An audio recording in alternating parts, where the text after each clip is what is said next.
तो हमारे चैनल की एक ब्रांड न्यू वीडियो के अंदर आप सभी का स्वागत है, जहां पर आज की इस वीडियो के अंदर हम बात करने जा रहे हैं व्हाट इफ सीजन 2 के एपिसोड 1 और एपिसोड 2 के बारे में। मैं जानता हूं कि एपिसोड 1 वाली वीडियो हमें कल ही अपलोड करनी थी, लेकिन अब क्योंकि सलार मूवी की वजह से हम इसे कल अपलोड नहीं कर पाए, इसीलिए आज हमने एपिसोड 1 और एपिसोड 2 दोनों को जोड़ दिया है। सो इसीलिए आपको इस एक ही वीडियो के अंदर व्हाट इफ सीजन 2 के एपिसोड 1 और एपिसोड 2 दोनों की स्टोरी पता लग जाएगी।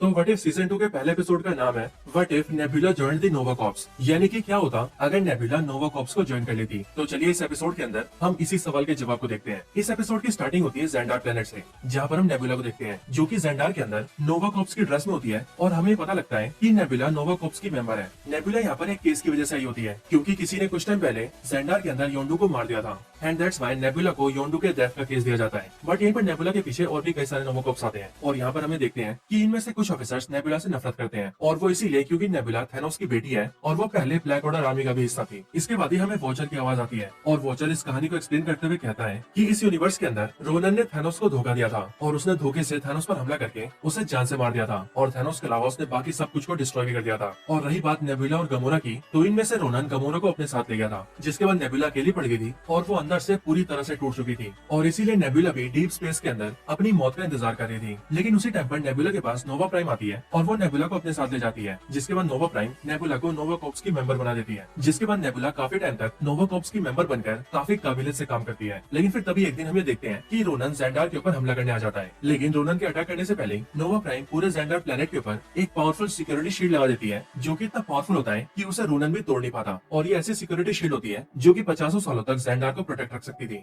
लेकिन ज़ेंडार को बंद करने की वजह से ज़ेंडार पूरे गैलेक्सी से आइसोलेट हो जाता है, और इसीलिए ज़ेंडार के अंदर रिसोर्सेज की कमी होने लगती है, जिस वजह से ज़ेंडार की हालत खराब होने लगती है। इसके बाद 5 साल बीत जाते हैं, और यही वो प्रेजेंट टाइम होता है जहाँ पर योंडू की डेथ हुई होती है। और यहाँ पर हमें ये भी पता लगता है कि इन 5 सालों के अंदर ज़ेंडार के अंदर क्राइम्स बहुत ज्यादा बढ़ गए हैं। योंडू नेबुला का पुराना साथी होता है, और इसीलिए नेबुला योंडू की डेथ के बारे में पता लगाने की कोशिश करती है। वो योंडू के केस की तहकीकात करते हुए एक बार अपनी आंखों से योंडू की मेमोरीज को प्ले करती है, जिन मेमोरीज के अंदर योंडू विसल बजाता है। लेकिन तभी योंडू की विसल की वजह से योंडू का याका एरो उड़ता हुआ सीधा नेबुला के पास आता है। याका एरो को देखकर नेबुला उसे पकड़ लेती है, लेकिन नेबुला को पकड़ते ही याका एरो का कलर ग्रीन हो जाता है, और नेबुला के चारों तरफ एक होलोग्राफिक इमेज खुल जाती है। बट उस पूरी इमेज और डायग्राम्स को देखकर नेबुला को कुछ समझ नहीं आता, और इसीलिए वो नोवा कॉर्प्स से कांटेक्ट करती है और उनसे इस बारे में पूछती है। लेकिन पूरे ज़ेंडार के रिकॉर्ड्स के अंदर उन होलोग्राफिक इमेजेस के बारे में कोई इन्फॉर्मेशन नहीं होती। इसके बाद नेबुला और ज्यादा जानकारी इकट्ठा करने के लिए सीधा हावर्ड द डक के कसिनो में जाती है, जहाँ पर हम ये देखते हैं कि ज़ेंडार के अंदर हावर्ड द डक पूरे कसिनो का मालिक है, और इसी के कसिनो के अंदर कॉर्ग, मीक और ग्रूट भी होते हैं। यहाँ पर आती नेबुला हावर्ड द डक से उस डायग्राम और पिक्चर्स के बारे में पूछती है, बट तभी वहाँ पर कॉर्ग आता है, और वो नेबुला की बातें सुनकर नेबुला को बताता है कि असल में ये चीज डेटा कोर है,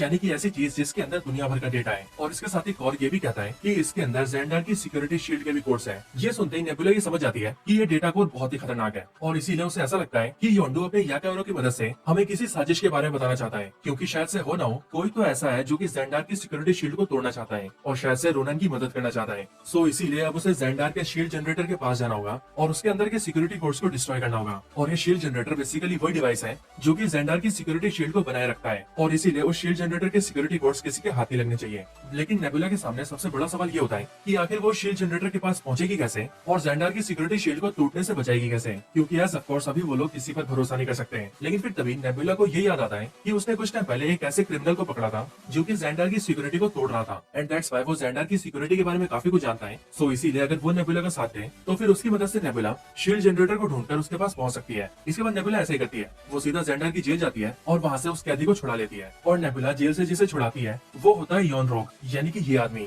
इसे जेल से निकालने के बाद इसकी मदद करने के बदले में नेबुला इसे अपनी मदद करने के लिए कहती है, जिसके बाद ये नेबुला की हेल्प करता है, और वो कई सारे सिक्योरिटी लेयर्स को तोड़ते हुए नेबुला को सीधा शील्ड जनरेटर के पास ले जाता है। जिसके बाद नेबुला सीधा शील्ड जनरेटर के पास जाती है और उसके अंदर से डेटा कोर को अपनी बॉडी में डाउनलोड कर लेती है, क्योंकि as we all know nebula के पास एक साइबरनेटिक बॉडी है। लेकिन जैसे ही नेबुला अपने अंदर उस डेटा कोर को डाउनलोड करती है, वैसे हमें देखते हैं कि योन रोग नेबुला को धोखा देता है, और वो नेबुला के सर में एक पेन ड्राइव को घुसाकर और नेबुला के अंदर से सारा डेटा निकाल लेता है और उस पेन ड्राइव में स्टोर कर लेता है, और फिर वो नेबुला को वहीं पर मरने के लिए छोड़ देता है। अगले पल हम ये देखते हैं कि वो डेटा कोर बहुत ज्यादा गर्म हो जाता है और बिल्कुल फटने वाला होता है, लेकिन सही टाइम पर नेबुला वहाँ से निकल जाती है, जिस वजह से वो उस ब्लास्ट से बच जाती है। और फिर नेबुला पूरी कोशिश करके वहाँ से बाहर भी निकल जाती है, लेकिन जैसे ही नेबुला बाहर आती है वैसी वो ये देखती है कि उसके सामने नोवा प्राइम खड़ी है। और यहीं पर नोवा प्राइम एक बहुत बड़ी बात कहती है। वो नेबुला से कहती है कि इन सब के पीछे मैं खुद हूँ, यानी कि नोवा प्राइम, और इसीलिए मैंने जानबूझकर तुम्हें योंडू का केस दिया था ताकि तुम्हें उसके याका एरो के जरिए ज़ेंडार के डेटा कोर के बारे में पता लगे और तुम यहाँ पर आकर शील्ड जनरेटर के अंदर से हमारे लिए डेटा कोड निकालो। और सिर्फ तुम इसलिए क्योंकि तुम्हारे पास साइबरनेटिक्स बॉडी है, और ये काम सिर्फ एक साइबरनेटिक्स बॉडी से ही हो सकता है, एंड दैट्स व्हाई मैंने तुम्हारा यूज किया। इसके साथ ही नोवा प्राइम नेबुला को ये भी बताती है कि वो जानती है कि ज़ेंडार की सिक्योरिटी शील्ड आज न तो कल तो टूटने वाली है, जिसके बाद रोनन उन सबको मार देगा। और इसीलिए उसने रोनन के साथ ये डील कर लिया है कि वो ज़ेंडार की सिक्योरिटी शील्ड को हटा देगी, जिसके बदले में रोनन उसे अपनी टीम में शामिल कर लेगा। और इसीलिए मैं और मेरे कुछ साथी रोनन के साथ हैं। एंड देन यहाँ पर नोवा प्राइम अपने कुछ सोल्जर्स को बुलाकर नेबुला को मारने के लिए कहती है, और वो खुद वहाँ से निकल जाती है ज़ेंडार की सिक्योरिटी शील्ड को खोलने के लिए। इसके बाद ही वो सारे सोल्जर्स नेबुला को बहुत मारते हैं, लेकिन नेबुला किसी तरह से बचते बचाते वहाँ की एक बहुत ही ऊंची जगह से नीचे कूद जाती है, जो देखकर सोल्जर्स को ऐसा लगता है कि नेबुला अब मर गई होगी। लेकिन तभी हम ये देखते हैं कि नेबुला जिंदा है, जो कि किसी तरह से सीधा हावर्ड द डक के पास जाती है और वहाँ पर अपने साथियों को सारी कहानी बताती है। जिसके बाद वो लोग मिलकर नेबुला को रिपेयर करते हैं और अपने साथियों के साथ मिलकर हथियार लेती है और अपनी टीम को लेकर सीधा निकल जाती है नोवा प्राइम को रोकने के लिए। लेकिन इधर नोवा प्राइम मशीन के अंदर डेटा कोर को अपलोड कर रही होती है, और इसीलिए डेटा कोर के पूरी तरह से अपलोड होते ही सिक्योरिटी शील्ड खुलने वाली थी। बट उसी टाइम पर नेबुला अपनी टीम के साथ वहाँ पहुंच जाती है, लेकिन वहाँ पर पहुंचने के बाद भी नोवा प्राइम डेटा कोर को पूरी तरह से अपलोड कर देती है, जिसके बाद ही शील्ड खुलने लगता है। लेकिन हमें देखते हैं कि जैसे ही रोनन अपनी पूरी शिप को लेकर सिक्योरिटी शील्ड के अंदर आ रहा होता है, वैसे ही उसी टाइम पर सिक्योरिटी शील्ड फिर से बंद हो जाती है, जिस वजह से रोनन का पूरा शिप तबाह हो जाता है और रोनन अपनी पूरी आर्मी के साथ खत्म हो जाता है। नोवा प्राइम ये सोचने लगती है कि आखिर ये कैसे हुआ, लेकिन यहीं पर नेबुला उसे ये बताती है कि जब वो डेटा कोर को अपने अंदर डाउनलोड कर रही थी तब उसने ये देख लिया था कि उसके साथ आया यौन रोग उसे धोखा देने वाला है, और इसीलिए जब उसने पेन ड्राइव के जरिए उसके दिमाग से डेटा कोर को डाउनलोड किया तब उसने उस डेटा कोर के अंदर थोड़े से चेंजेस कर दिए, जिसका इम्पैक्ट हमने अभी अभी देखा। इसके बाद ही नेबुला की टीम और नोवा प्राइम की टीम दोनों टीम्स के बीच फाइट होती है, जिस फाइट के अंदर पहले तो लोग दबा के फाइट करते हैं, लेकिन फिर हम ये देखते हैं कि नोवा प्राइम ऊंचाई से गिरकर मर गई है, जिसका मतलब नोवा प्राइम का दी एंड। और फिर इसके बाद ही ज़ेंडार की सिक्योरिटी शील्ड को भी खोल दिया जाता है, और फिर हमें यहाँ पता लगता है कि नेबुला ने बहुत ही होशियारी दिखाकर न सिर्फ रोनन को खत्म किया बल्कि ज़ेंडार की सिक्योरिटी शील्ड हटाकर ज़ेंडार को भी बचाया। और फिर ये एपिसोड यहीं पर एंड हो जाता है।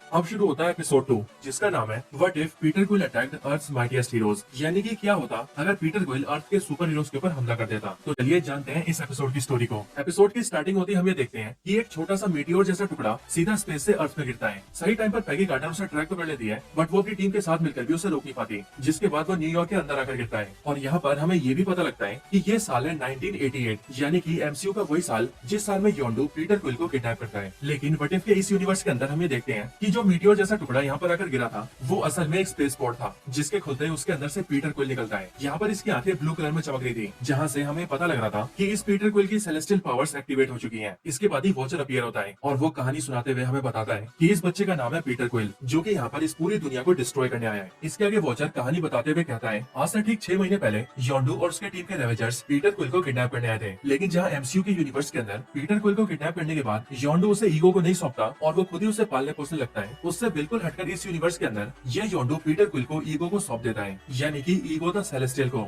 इसके बाद ही ईगो अपने बेटे पीटर को मैनिपुलेट करता है और उसके अंदर की सेलेस्टियल पावर्स को एक्टिवेट करके उसे अपने प्लान को अंजाम देने के लिए तैयार कर लेता है। और ये तो हम सभी जानते हैं कि ईगो का प्लान यही है कि वो यूनिवर्स के सारे प्लैनेट्स के अंदर अपने एक सेलेस्टियल सीड को डालकर उस पूरे प्लैनेट को अपने कंट्रोल में ले लेता है, और ऐसा करके वो पूरे यूनिवर्स के सारे प्लैनेट्स को अपने कंट्रोल में लेना चाहता है। और ईगो इसे नाम देता है एक्सपेंशन, और अपने इसी गोल को पूरा करने के लिए उसने पीटर क्विल को अर्थ पर भेजा है। इसके बाद प्रेजेंट टाइम में हम ये देखते हैं कि शील्ड के 2 मेंबर्स यानी कि पैगी कार्टर और टोनी स्टार्क के फादर हावर्ड स्टार्क अपने हेडक्वार्टर्स के अंदर इकट्ठा होते हैं, और वहाँ पर पीटर की सारे एक्शंस को मॉनिटर करके ये कहते हैं कि उन्हें इंटेलिजेंस से एक खबर मिली है कि इस बच्चे के अंदर बहुत ही ज्यादा मात्रा में न्यूक्लियर रेडिएशन है और ये सब तरफ तबाही मचा रहा है, और अगर ऐसा ही चलता रहा तो शायद से एक ही दिन के अंदर ये हमारे पूरे प्लेनेट को ही मिटा देगा। और फिर इसीलिए ये दोनों डिसाइड करते हैं कि उन्हें इसे रोकना ही होगा। इसके बाद ही वो दोनों डिसाइड करते हैं कि इन सब से निपटने के लिए उन्हें अपनी टीम तैयार करनी होगी, यानी कि सुपर हीरोज की टीम। और फिर इसीलिए वो लोग हैंक पिम को फोन करते हैं। इधर हम हैंक पिम को देखते हैं जो कि अपने घर में अपनी बेटी होप के साथ मिलकर ब्रेकफास्ट कर रहा होता है, बट तभी उसे हावर्ड का फोन आता है और वो उसे सिचुएशन बताकर सीधा अपने पास बुलाता है, क्योंकि इस टाइम पर हैंक पिम एंटमैन होता है। इसके बाद ही टीम के सारे मेंबर्स इकट्ठा होते हैं, जो सब होते हैं Peggy Carter, Hank Pym, Bill Foster, Wakanda के राजा T'Chaka, Howard Stark and Winter Soldier. इन सब के इकट्ठा होने के बाद पैगी कार्टर पूरी टीम को सब कुछ बताती है, और वो टीम से कहती है कि उन सबको मिलकर इस बच्चे को और इस बच्चे की वजह से होने वाली तबाही को रोकना होगा। इसके बाद ही पूरी टीम तैयार होकर पीटर क्विल को ढूंढती है और उसे हराकर पकड़ने जाती है, लेकिन वो इतना ज्यादा पावरफुल होता है कि वो अकेले पूरी टीम की बैंड बजा देता है,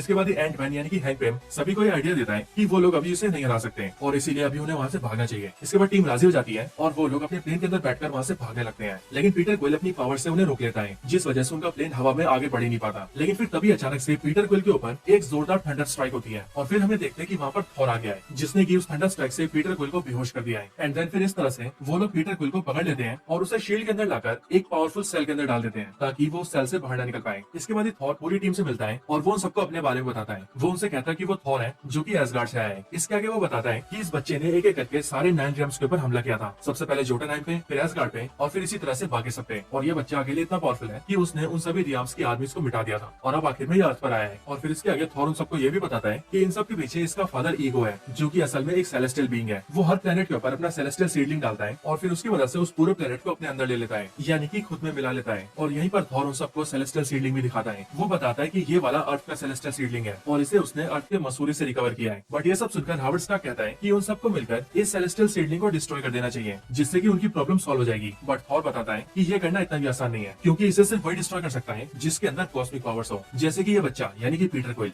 इधर दूसरी तरफ हम ये देखते हैं कि हैंक पिम की बेटी होप गाने सुनते सुनते गलती से सीधा पीटर के पास पहुंच जाती है, जहाँ पर पीटर से मिलकर उसकी पीटर से दोस्ती हो जाती है और इसीलिए वो पीटर को वहाँ से निकाल लेती है। लेकिन फिर जैसे सुपर हीरोज को ये पता लगता है कि पीटर क्विल वहाँ से निकल कर भाग गया है, तभी वहाँ पर थॉर और विंटर सोल्जर ये बोलते हैं कि वो एक बहुत ही बड़ा खतरा है, इसीलिए उन्हें उसे मार देना चाहिए। बट ये सुनकर होप डर जाती है और इसीलिए वो अपने डैड से कहती है कि वो उन सबको पीटर की लोकेशन बताएगी, लेकिन बदले में उन्हें वादा करना होगा कि वो उसे मारेंगे नहीं बल्कि प्यार से समझाएंगे, क्योंकि पीटर एक अच्छा बच्चा है। इधर स्पेस के अंदर हमें देखते हैं कि ईगो अपने बेटे पीटर क्विल से कॉन्टेक्ट नहीं कर पा रहा था एंड दैट्स व्हाई वो ये पता करता है कि वो अर्थ पर है और फिर वो उसके पीछे वहाँ पर चला जाता है। इसके बाद ही हमें देखते हैं कि एंटमैन और डॉक्टर वेंडी दोनों सीधा पीटर क्विल के लिए मसूरी जाते हैं, लेकिन इतने में अर्थ पर ईगो आ जाता है और इसलिए जैसे टीम को उसके आने का पता लगता है, वैसी बची हुई पूरी टीम उसका सामना करने जाती है। सुपर हीरोज की टीम पूरी तरह से तैयार होकर ईगो के पास आती है, बट यहीं पर ईगो इन सब पर अटैक कर देता है और यहीं की मिट्टी से अपने बहुत सारे सोल्जर्स क्रिएट कर लेता है और उनको सुपर हीरोज को मारने के लिए छोड़ देता है, जिसके बाद उनके बीच बहुत ही खतरनाक फाइट होती है। ईगो इस दौरान सुपर हीरो से यही कहता है कि तुम लोग मुझे मेरी सीडलिंग और मेरा बेटा दे दो, क्योंकि अगर तुमने मुझे वो नहीं दिया तो मैं तुम सबको खत्म कर दूंगा। लेकिन सुपर हीरोज ये जानते थे कि अगर ईगो अपने प्लान में कामयाब हो गया तो फिर तो वो पूरी दुनिया को मिटा देगा और इसीलिए वो लोग अपनी पूरी जान लगा के ईगो को रोकते हैं। इधर दूसरी तरफ मसूरी के अंदर हैंक पिम डॉक्टर वेंडी के साथ सीधा पीटर से मिलता है और वहाँ पर वो पीटर को एक बच्चे की तरह समझाता है और उसे समझा बुझाकर अपनी तरफ कर लेता है, क्योंकि अब यहाँ पर पीटर भी ये समझ चुका था कि उसका फादर अर्थ को डिस्ट्रॉय करना चाहता है और क्योंकि इसी दुनिया में उसकी मॉम भी रहती थी, इसीलिए उसे इस दुनिया से बहुत प्यार था एंड दैट्स व्हाई वो ये चाहता था कि अर्थ कभी डिस्ट्रॉय ना हो। सो इसीलिए वो सुपर हीरोज के साथ मिलकर अपने फादर ईगो के खिलाफ जाने का फैसला करता है। इधर ईगो अपनी पावर्स का यूज करके सारे सुपर हीरोज को जकड़ लेता है और अपने सीडलिंग को ढूंढकर अपने पास ले आता है और उसी टाइम पर हीरोज को ऐसा लगता है कि अब सब कुछ खत्म हो गया है। लेकिन फिर सही टाइम पर हैंक पिम पीटर को वहाँ पर ले आता है, जिसके बाद पीटर ईगो के सीडलिंग को ईगो के हाथ में आने से पहले पकड़ लेता है और फिर हैंक पिम और पीटर दोनों सीधा ईगो के सामने आ जाते हैं। ईगो अपने बेटे पीटर से कहता है तुम गलत लोगों के साथ हो बेटा, तुम्हें तो यहाँ मेरे साथ होना चाहिए। लेकिन पीटर अपने फादर ईगो को रोकता है और वो उससे कहता है कि वो इस दुनिया को डिस्ट्रॉय न करे, क्योंकि ये वही दुनिया है जिस दुनिया में उसकी मॉम रहती थी एंड दैट्स व्हाई ये दुनिया उसकी मॉम का घर है, तो इसीलिए वो ईगो को इसे डिस्ट्रॉय नहीं करने देगा। इसी दौरान पीटर को यह भी पता लग जाता है कि उसकी मदर को उसके फादर ईगो नहीं मारा है और फिर इसीलिए पीटर बहुत ही ज्यादा गुस्सा हो जाता है और अपने फादर के खिलाफ चला जाता है। लेकिन उसका फादर ईगो उससे कहता है कि तुम्हारे अंदर इतनी पावर्स नहीं है कि तुम मुझे रोक सको, जिस पर पीटर अपने फादर से कहता है हाँ आप बिल्कुल सही है, मेरे अंदर आपको रोकने की पावर्स नहीं है, लेकिन ये सीडलिंग के अंदर है। और फिर ये बोलने के बाद ही पीटर क्विल उस सीडलिंग की पावर्स को ऑब्जर्व करता है एंड फिर वो अपनी पूरी ताकत लगाकर सीधा ईगो के ऊपर अपना कॉस्मिक अटैक करता है और वो अटैक इतना पावरफुल होता है कि उस अटैक की वजह से ईगो द लिविंग प्लेनेट खत्म हो जाता है और फिर इस तरह से वो सब मिलकर अपनी दुनिया को बचा लेते हैं। इसके बाद सारे सुपर हीरोज इकट्ठा होकर पार्टी करते हैं, लेकिन थॉर सबसे कहता है कि उसे जाना होगा और फिर पूछे जाने पर वो सबको जवाब देता है कि अभी उन सबने मिलकर ईगो का सिर्फ एक ही हिस्सा खत्म किया है और वो इसीलिए क्योंकि अभी भी वो अपने सीडलिंग के जरिए बहुत सारे प्लेनेट्स के अंदर अभी तक जिंदा है और इसीलिए उसे उन सबको भी मिटाना होगा। बट थॉर की बातें सुनकर किंग टिचाका और हैंक पिम दोनों से कहते हैं कि हम सब एक टीम है और इसीलिए हम तुम्हारे साथ जाएंगे। जिसके बाद थॉर सभी से कहता है अगर ऐसी बात है तो सब तैयार हो जाओ और फिर हम ये देखते हैं कि वो सब तैयार होकर अपने मिशन के लिए निकल जाते हैं एंड देन इसके साथ ही ये एपिसोड एंड हो जाता है। तो दोस्तों यही थी वीडियो व्हाट इफ सीजन 2 के एपिसोड 1 और 2 के ऊपर। आप सभी को इन दोनों एपिसोड की स्टोरी और हमारी वीडियो कैसी लगी मुझे कमेंट्स के अंदर जरूर बताएं और अगर आप सभी का कोई और रिकमेंडेशन हो तो आप वो भी मुझे कमेंट्स के अंदर बता सकते हैं। बाकी वीडियो पसंद आई हो तो लाइक करें, चैनल को सब्सक्राइब नहीं किया तो अभी कभी सब्सक्राइब करें, वीडियो को शेयर करना चाहते हैं तो ज्यादा से ज्यादा शेयर करें और आप सभी इसी तरह से हंसते और मुस्कुराते रहें। मैं आप सबसे मिलता हूँ ऐसे किसी और बेहतरीन वीडियो में, तब तक के लिए गुड बाय।